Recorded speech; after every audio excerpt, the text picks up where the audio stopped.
Hello, everyone, and welcome to another episode of Classroom to Corner Office Career Talks with Chris. Today, we're joined by Eric Ferguson, who works in sales at Siemens, selling smart building technology. We're going to learn a little bit about maybe that industry, how Eric got to where he is now, and as we always do, get some hints, tips, and tricks that may help you prepare for the workforce or help you in that journey that you are in currently. So Eric, thanks for joining today to share a little bit about your journey and some of that advice you'd give to the next generation or the current generation looking to make a transition. Hey, thanks, Chris. Happy to participate. Yeah. So, right. Working in sales, right? We've had a couple of people on this podcast so far that do some sales work, selling smart building technology, right? What does that mean, and how did you arrive into this role and into this industry? Started off, smart building technology can help anything when you walk into a building and you see light safety systems on the wall, fire alarms, sprinkler systems, HVAC controls to control the climate, energy maintenance. You have electrical systems that work in a building. All those things are working together. Data has to be prodded from that. And there's people that manage those systems to keep those systems operating at full efficiency. Siemens is getting more on the software side so they can take all that data and give the people that are managing those buildings proactive information versus being reactive in case something just doesn't feel right or see right. So that's the smart building side of it all, the shorthand version of it. But it's Siemens is a huge cruise ship of a company with probably 130 plus products and services out there for buildings. I'm just working the Pittsburgh market. So I've got a 3 hour territory. That's awesome. And right, some people take a lot of what you're talking about for granted, right? Mhm. Whether that's in their home or whether that's in the building they work in. So there's a lot that goes into that, and you're at the forefront of that. With the work that you do, who are the people, the positions that you're typically interacting with whenever you're reaching out for sales opportunities or following up on leads? Usually it's facility directors, CEOs, CFOs, anybody that's managing a budget.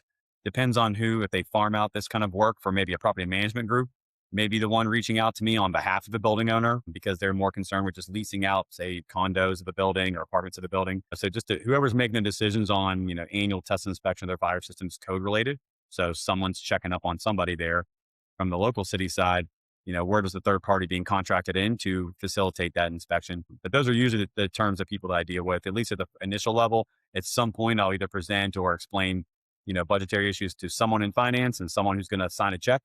But at the beginning stages, just making sure that we're meeting the needs of the customer, usually facility directors who I go to. Awesome. And you told me before you've been at Siemens for about 9 years. Is this the role you've been in the whole time, or have you kind of worked your way up to get this territory or oversee this area? No, I came in sales. I worked previous companies with more of account management skills and then inside sales. And then I migrated eventually to get to outside sales. My goal in my late 20s was to get to sales. It is a very difficult route to go when you're younger. No matter how smart you are or energetic you are, people want to see experience. And it's the chicken and egg. To get a experienced sales job, they want you to have experience. To get that experience, you have to get a job. So it's, how do you manage that side? I got lucky and came in at Siemens 9 years ago. And then a couple of years later, COVID hit. So that was a little bit of a stress on everybody in all worlds. And I've been there like 9 years now and really enjoyed my time at Siemens. And they're constantly growing, constantly evolving. They're constantly buying new technologies, buying companies. So it's an ever changing landscape from my point of view, where I have access to sell any one of their products or services across their whole portfolio. Yeah, it's great. And right, how do you got to this role, Harry? How did you get to Siemens? What is some of that experience along the way? We were in college together. Mhm. I think you had a very innovative and entrepreneurial mindset. So, you've been at Siemens for 9 years. What in your career journey evolved to either prepare you for or led you to get into this role with this company? Coming out of college, it was 08, 09, the market crashed and, I have an MBA and an undergraduate degree and was very excited for the real world and didn't realize until it hit me with a sledgehammer that the real world wasn't exactly ready for me.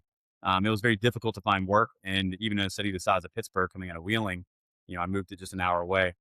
I just had a newborn daughter, so I wanted to stay close to her and her mother and help raise her and wanted to get a little bit better job opportunity. So Pittsburgh was the move. I thought it would take less than 6 months to find work and ended up working in the aquatics industry, training lifeguards and working with aquatic facilities for the summer. And then that ended up leading into 3 years. It was interview after interview where I would get down to the final two or three and they would go different direction with someone more experienced. A lot of people were struggling at that time to find kind of a niche. And I actually made more money working in aquatics than some of the first interviews I went on, which was flabbergasting to my father who couldn't believe I could make this kind of money in aquatics, but I was doing trainings and I found a niche in that market. But once I finally migrated over to account management for a transportation company. I was managing logistics for them, did that for 3 years, then moved into the energy sector where I was managing large brokers that sold energy through our portal. So more of a larger account base. And then that inside sales skills took me on into outside sales. But coincidentally, after the hundreds of jobs, I applied to over those years, it was constant communication with other friends of mine that had similar backgrounds, similar educational backgrounds. We were constantly sending leads back and forth. Hey, I think you may be good at this, or hey, I heard this, or came across this lead, and I think you'd be someone that they want to interview. And a friend of mine actually interviewed for the job I have now, and she elected to stay in medical sales. And she says, "Hey, I got a guy that I think would be great for this. I think you should consider him." And I got that next call, and within 2 months was hired. So it's kind of crazy how the more people kind of scenario, but she and I laugh about it to this day that, without her, my career would have taken a different turn, just to say so. Yeah, and that's been a theme, right? A lot of the guests talk about their network, the value of your network, and really developing that as early as you can, right? Whether that's through Mhm. high school, through college, or even before then. So for you, what were some, whether these were interactions, networking events, some skills that you had just naturally? What were some ways that you did develop that network and create people around you that had value, right? Mutual value is what you hope for within your network, right? You can all help each other. But what are some strategies or maybe some just actions that you took to help develop a meaningful network? I'm just being in Pittsburgh. I was meeting friends and getting introduced to different people in that realm and just learning about what different industries were when you're young in teenage years and even early college. You're not really understanding how many types of jobs are out there. When you look at Indeed or you look at LinkedIn, the amount of job titles you see that don't exactly correlate to a specific major, is very robust. And so I was trying to learn about different companies and different missions and just try to find a company that I feel like I would be a good fit for when it came to the mission statement. And then just trying to identify people in my network that either worked there or knew someone that worked there and try to go that route. And a lot of companies offer referral bonuses. So it's not as much as what can they do for me that I can't do back for them. Those systems are set up so that you can identify top tier talent that can come in at an entry level and then that benefits the existing employee too. So, I try to identify those as much as I could. Yeah, and you said something there that is something I harp on in the classroom for students that are either preparing to enter the workforce or just starting to, kind of wet their feet there. Being intentional, looking at Mhm. companies, their missions, their values, understanding the industry. So when you were going through the more of the trying times of the application processes, what are some strategies that you used that you found that weren't successful? And maybe what are two or three strategies that you found success in over time, maybe through some failures or not getting the type of outcomes that you wanted in that job search process? We're not realizing at the time when you're applying to jobs how many software platforms are reading your resume before it's kicking it to a decision maker. Like sometimes I'm seeing a job, like I'm overqualified for this job, but I've always felt that it should be the applicant's decision whether I'm overqualified or not. Someone saying, "Well, I think you're a little too overqualified for this job. We'll go a different direction." If you explain to me the job description and that's something I'm willing to do for the pay rate being offered because I want to gain experience, I want to start with this company. I think it should be the employee's decision whether we're okay with that scenario. But I started going to networking events. They have young professional events. When it comes to different organizations within your city and your county and municipalities, we'll all have some kind of small business association or, chamber of commerce is a great one as well. And it sounds weird at first, but people inherently try to help other people. So you'd be surprised in the personality types, I call them connectors in life, where they just will always go out of their way to connect somebody. If someone's complaining about needing a new roof on their house, oh, I got a guy, he does a roofing. Let me send you his contact. That kind of personality you'll spot pretty quickly. I mean, I've identified those over time and in the first three jobs I had and then led to me to Siemens that I have now. So I was already prepared to not have one job for, a whole career. And we've been told that you'll change maybe professions or jobs 4, 5, 6 times in your life. I think that number's probably grown since then. But I think for me, it was just getting out of that sink or swim mentality. Like, how do I get out of this just paycheck to paycheck mentality and how do I continue to grow within my skill set? Yeah, and that's the premise of this whole podcast, finding those Mhm. connectors, people that are willing to share their experiences and help others, right? So again, thank you for joining, but that's been a common theme, right? People have reached out to me and said, "Hey, I really, I like this premise, I like this idea. I think this is really helpful." And that is the mentality that you found, right? Going to networking events, chamber Mhm. events, SBA events, right? That's important and that is part of that network building and the understanding of the resources around you. Right? A lot of Mhm. people are not as aware of those types of events or opportunities. And, you may go to 10 to 20 of them and only two of them have real value and meaning in the end. Right. But you had to put yourself out there to find those people Just and takes find one, those man. Just opportunities. takes one to hit and you're good to go. Yeah. So going through those interview processes, all right, just getting past the screening, the application screening is one thing. What are some ways that you've found to either prepare for interviews or ways that you can find success within an interview? Whether that's how you talk about your experiences, or again, maybe digging further into the research of, hey, this is what this company is looking for. How can I highlight myself in the best way? That's more likely. So when I was trying to interview it initially, I'll go through my network first. Does anybody work for this company? Then they can dig from their side on what's this role? Are they replacing someone who's been elevated? Are they replacing someone short notice? Those things matter. Have they gone through their internal process? Because it makes more sense to hire internally first and try to find some kind of someone that can kind of tip the cap a little bit in my favor. Hey, I got a guy I'm interviewing for this. Just keep a lookout for his resume as it comes across kind of deal. You'd be surprised how many times that happens. And it's out of a stack of 50 people, they got to get somebody in that role quickly. They're probably not going to truly evaluate all 50. They're going to quickly, discern maybe 10 to 12 and they're going to interview three or four and then pick from that pool. How do I get to that top of the pile if my resume looks very similar with others, especially for those first couple of entry level jobs in your 20s? Yeah, it's really important to do as much as you can to tie the job, the Mhm. experiences, and like you said, always finding somebody that you can talk to if they work at that company. That gives a lot of great insight, and some of it may further support your interest, and some of it may pull you away from being interested, especially if somebody's had a less than ideal experience. Well, the tools out there like LinkedIn and the other tools, identifying someone in a leader's position, reaching out to them, asking for 10 minutes of their time. Hey, I'm very interested in this opportunity. I'm on my third interview with this company.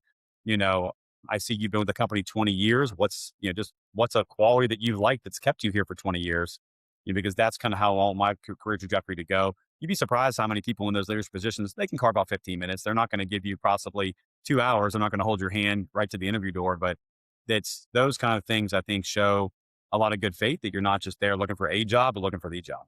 Looking for something that you're going to be able to grow and contribute to the organization. Yeah, one thing I also that does is it creates some name association, Mhm. right? Oh, I've met this person, talked to them, saw their name come across through a LinkedIn request or an email, whatever that may be.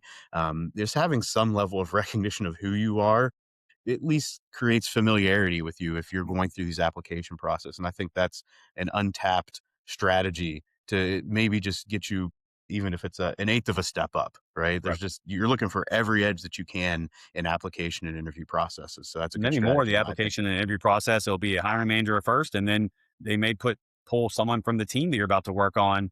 Hey, what's your first inclination with this person? Would you want to sit next to this person, work with this person, personality? It's not even about skill set at this point. It may be a personality thing, where, if someone internally says, hey man, we interviewed three people. I thought Eric was, really friendly. His resume not had the experience that we were looking for, but this job shouldn't require 5 years experience if we can train somebody in 30 days to do the job. So if we can get him trained, it seems like he's excelled at the last position he was at.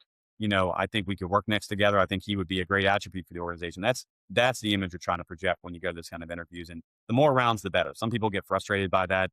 To me, if you're ready, that just gives other people a reason to fail or drop out or quit or, quit the process. And you just got to last through it.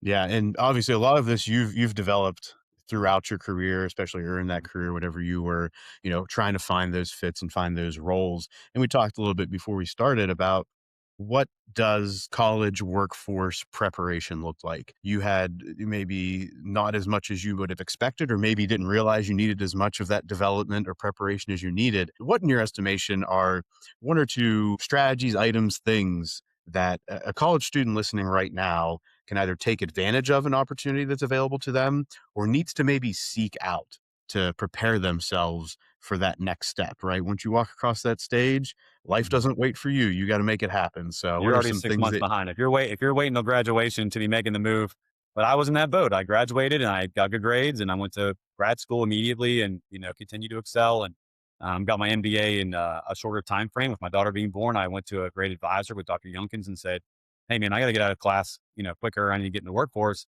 How do I do that?" And he goes, "Well, we can double up some of these classes and every night not advised. I mean, not everyone can do that." And then was able to excel doing that. I appreciate that opportunity to get my MBA a little bit faster so I can get out and contribute. But it's I thought the world was going to be ready for me to come out and be Eric Ferguson's here in the world with good grades and a high motor. We need him. Let's bring him in. When in reality, there's thousands of kids applying for the similar jobs or in the same workforce. You're swimming in a much bigger fishbowl now than the small one from college. And if you excelled scholastically. You were able to identify what was necessary to excel in that fishbowl. The real world is a giant fishbowl, and they in the real world attributes different skill sets that maybe college didn't for me. So I was not ready for that gut punch of thinking, I worked really hard and I'm working with pools and I'm staying in aquatics and I have 2 college degrees and a mountain of debt. And it's like, this was not the way the song was supposed to be sung for me, but you just pivot. And I think the patience and the ability to pivot is something that I tell young people all the time in my life. Be ready to pivot. Your plans may not work out. My goal was eventually to go to law school and get my MBA first and then go to law school. Once my daughter was born, I completely veered a different direction. And even she asked me recently on a trip we took, if I regretted that decision. And I go, absolutely not. My life would be in a different place, but 3 more years of school, not earning income, was just not something that was on the table for her to be able to thrive herself. That some hurdles were put in my life that I had to overcome. And I have no doubt in my mind that that pivot was the best thing for me. So it's just being ready for that next mode. And today's generation has more tools at their disposal than ever before. I mean, Facebook just came out when I was finishing school. So you think about that's how long, of a window where now it's so easy between podcasts and books written. If you want to go in a specific field, there's no shortage of information that is at your fingertips with how to excel. But I guess my number one goal I tell every kid is never stop learning. If you, if you're, I had a mentor tell me one time that jobs are going to be one of 3 things in your world. They're either going to be learning, earning, or both. You're either going to be paid a little amount of money, but do a lot of learning. So which you're going to stay there for a certain period of time to gain that skill set, or you're going to be paid a ton of money, not a ton of learning, in which you're going to take a dollar figure and say, when I make this amount of money, I'll move on. The goal is to find something that's a mix of both, where you're constantly growing, you're constantly learning, and you're constantly earning more. And I think once I saw that in reality, it shifted my whole mindset with how I approach work, how I approach professionalism. When I got to a dead end with a job where like I could have that same job at that same relative pay for the next 20 years of my career, then I've given 110%. It's time to move on because my goals differ from the position that I was in. I was thankful for the opportunity, but we no longer align with our goals. And I think that's something where younger generations have to be ready for is that pivot and that constant ability to learn. Yeah, that's great advice, right? So, and you said, if you're walking across the stage and not doing these things, you're 6 months behind. What are some recommendations you would provide for students maybe towards the tail end of their college career? What should they be doing? It will say in the 6 to 18 months, or even prior to that, earlier, to help prepare themselves to find that entry level role, and they're not scrambling and trying to figure out, 6 to 12 months after they graduate how to get their foot in the door. Try to find those internships. I mean, those didn't exist as much when I was, that 07, 09 time frame, even free ones. Like you couldn't even give your talent away at that time. It just wasn't set up that way. Now I feel like a lot of companies are seeing if we get an internship program, usually paid, and they can give you a summertime or even, some weekends or some kind of time frame to get to know you. Even at Siemens, we have an intern program now.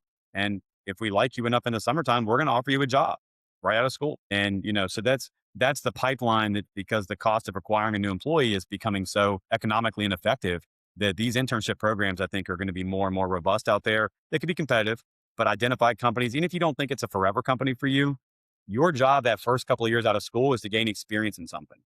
Once you're in the workforce, you'll understand very quickly what you're good at, what you're not good at, where you want your career to go, because you have income coming in to support yourself.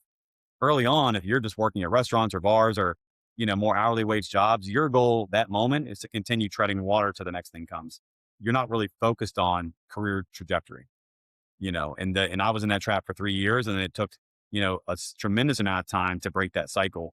And if I'd started 6 months or a year prior to graduation, identifying companies I would like to work for, seeing if they have internships, trying to navigate those waters, I think I would be in a much different boat now. Yeah, and I'll do a little selfless promotion here. I serve as the internship coordinator at the college that I work There you at. go. So, right, if there's anybody out there listening and you're looking for college of business students in those various majors, find a way to get a hold of me and I will be more than willing to have that conversation because experiential learning is, I mean, it was the past, is the present, and will be the future.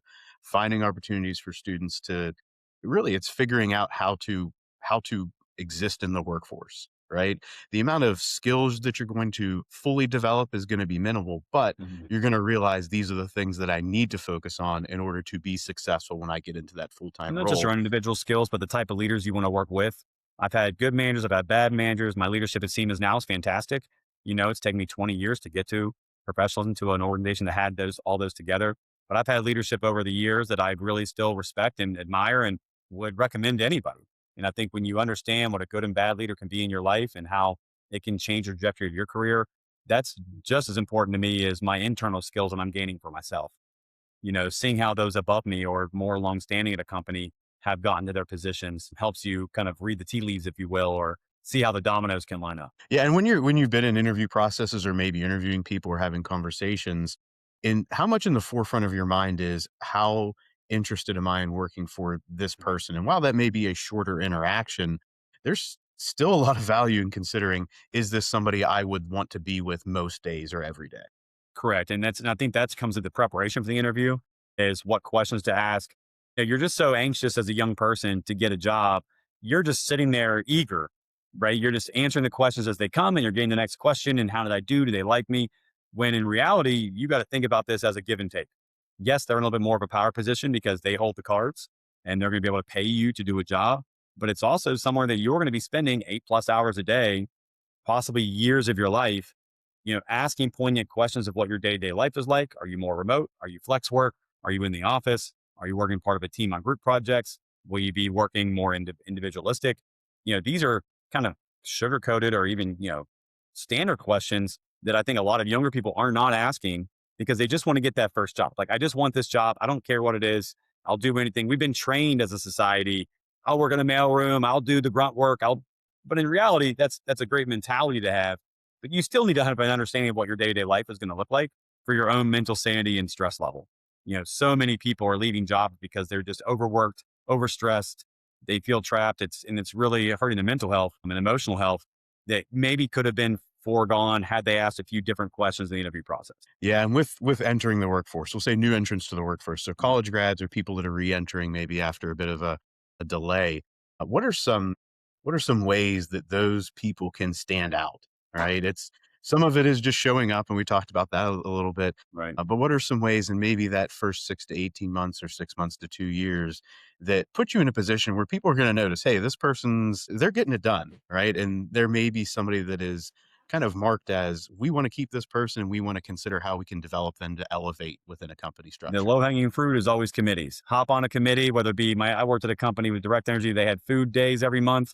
I signed on for the first time one and didn't realize how serious it was of a role. And it was peanut butter and jelly day and I was in charge. And then somebody reminded me, this better not be no, just giant eagle peanut butter, local grocery store. And I was like, that's how, I don't know what you want me to do. And so eventually we got artisan jellies and we got Justice peanut butter and some bread from a local bakery. I mean, it's those kind of things. I didn't want to get kicked off the committee after my first assignment. But I think asking where you could be to help, asking other teams, hey, I've got some bandwidth on Friday. What can I help you with? Even if it's probably just some research or some grunt work that maybe they don't want to do, asking how you can help another team member, even if it's not directly part of your job, I think goes a long way. And it may not be something that you have the ability to do all the time as you get more in your role. You may not have that bandwidth available. You may not have that ability, but I always push people learn a little bit about how other teams, even if you don't want to work in accounting or work in accounts receivable or whatever, learning who those people are and what they do every day, how can you do your job better to make their life easier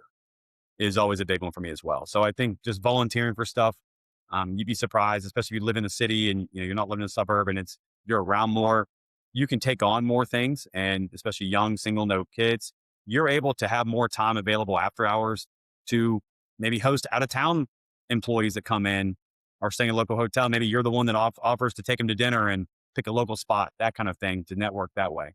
So just kind of always asking leadership, hey, where do you need me? I've got some bandwidth. I'm willing to help. Yeah, that's great advice, right? Find ways to meet people, right? If Mhm. the only people you know within the first 6 months are the two or three people that you're interacting with daily, Mhm. right? You're not expanding your knowledge, your awareness of the organization, how you may be able to interact with other people to get work done or make you more efficient or effective in your role. And you may find that, right, there's another department that you feel like you might be a better fit. right? Correct. Based on your skill set, and having those conversations may provide that person that may be in like a hiring manager role or in a role where they can identify you, be like, hey, yeah, I think you might be a really good fit for our team. Let's figure out a way to Right. get you over here in the next year or two. And the best And so leaders that are out there, they're trying to always develop your talents anyway. They don't want to just hide you in a cage, just for them. They're constantly, even some people that work under me over time. If I can help you develop your skills to eventually leave me and go somewhere else, that to me is such a sense of pride that I was able to help, the trajectory of someone's career elevate to a position that they like more, make more money, have more responsibility. Teammates of yours, as people shift roles, may get elevated to a different role down the road. So you never know who your coworker today is, could be your boss of tomorrow.